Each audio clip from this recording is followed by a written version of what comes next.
इस वीडियो में हम 11 से 20 तक के तत्वों का परमाणु क्रमांक देखेंगे। देखिए हमारे पास सोडियम है, सोडियम का परमाणु क्रमांक है 11 यहाँ पे, और इसे रिप्रेजेंट करते हैं Na से। तो इसका इलेक्ट्रॉनिक विन्यास हो जाएगा नियोन 3s1। अब आप नियोन की जगह पर ये भी रख सकते हो, ये नियोन है, इसका परमाणु क्रमांक होता है 10। तो अर्ध परमाणु क्रमांक इसका 10 है, तो 1s2 2s2 2p6। तो इस इलेक्ट्रॉन में हमें इतने इलेक्ट्रॉन भरने, मतलब इलेक्ट्रॉनिक विन्यास में हमें इतने इलेक्ट्रॉन भरने होते हैं जितना हमारा परमाणु क्रमांक होता है। हमारा परमाणु क्रमांक यहाँ पे कितना है, 10 है, तो हम इतने इसमें 10 इलेक्ट्रॉन भरेंगे, यानी इलेक्ट्रॉनिक विन्यास में हम 10 इलेक्ट्रॉन भरेंगे। 2 2 4 और 6 10, तो हमने इसमें पूरे 10 इलेक्ट्रॉन भर दिए हैं। अब आप क्या कर सकते हो, जैसे कि हमने इलेक्ट्रॉनिक विन्यास करा सोडियम का, तो आप यहाँ पर नियोन की जगह ये भी रख सकते हो 1s2 2s2 2p6, यानी कि आप इनमें सब में इस तरीके से ये रख सकते हो 1s2 2s2 2p6। हमने सॉर्ट करने के लिए नियोन रखा है यहाँ पे। इस तरीके से हम मैग्नीशियम देखेंगे। देखिए मैग्नीशियम है हमारे पास, मैग्नीशियम का परमाणु क्रमांक होता है 12।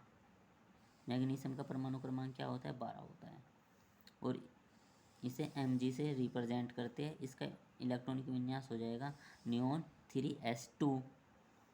एल्यूमिनियम है, एल्यूमिनियम का परमाणु क्रमांक होता है 13, और इसका इलेक्ट्रॉनिक विन्यास हो जाएगा नियोन 3s2 3p1।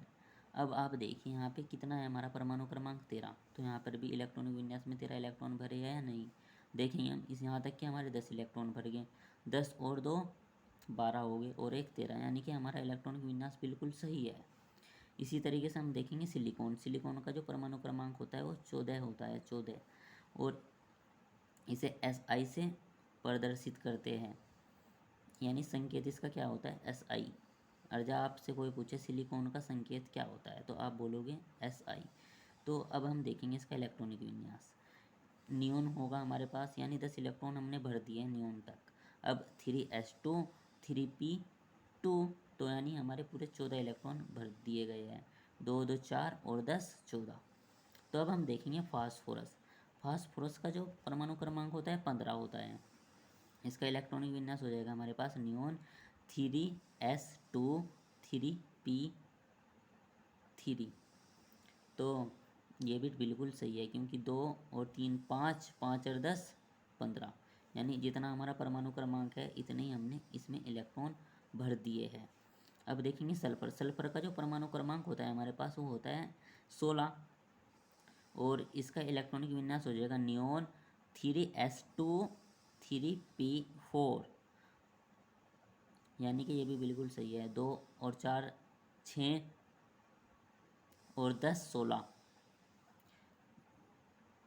अब देखेंगे क्लोरीन। क्लोरीन जो है हमारी, इसका परमाणु क्रमांक होता है 17, और इलेक्ट्रॉनिक विन्यास ये हो जाएगा नियोन 3s2 3p5, यानी 7 और 10 17, ये भी बिल्कुल सही है।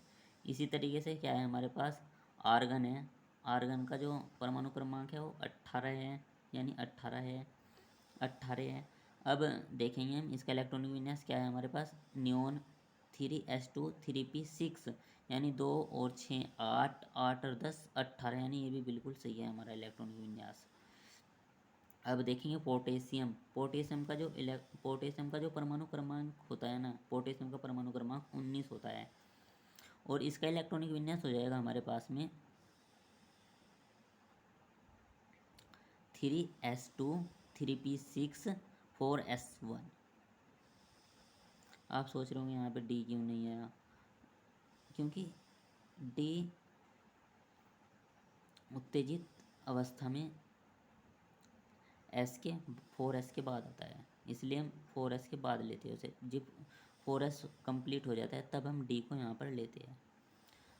तो इसमें हम इलेक्ट्रॉनिक विन्यास में देखेंगे इलेक्ट्रॉन कितने हमारे, 1 और 6 7, 7 और 2 9 और 10 19, यानी ये भी बिल्कुल सही है हमारा इलेक्ट्रॉनिक विन्यास। अब हम देखेंगे जो हमारा कैल्शियम है। कैल्शियम का जो परमाणु क्रमांक होता है वो कितना होता है, 20 होता है, और इलेक्ट्रॉनिक विन्यास में भी हमें 20 इलेक्ट्रॉन भरने होंगे इसमें। तो अब हम देखेंगे यहाँ पे नियोन तक तो हमारे 10 हो गए, और 3s2 3p6 4s2, तो यानी 2 और 6 8, 8 और 2 10 10 और 10 20, यानी अभी हमारा इलेक्ट्रॉनिक विन्यास बिल्कुल सही है। और एक बात हो रहा, एस में हम अधिकतम 2 इलेक्ट्रॉन भर सकते हैं, पी में अधिकतम हम 6 इलेक्ट्रॉन भर सकते हैं, डी में अधिकतम हम 10 इलेक्ट्रॉन भर सकते हैं और एफ में अधिकतम 14 इलेक्ट्रॉन भर सकते हैं। देखिए हमने क्या देखा आज, हमने देखा 11 से 20 तक के तत्वों का इलेक्ट्रॉनिक विन्यास।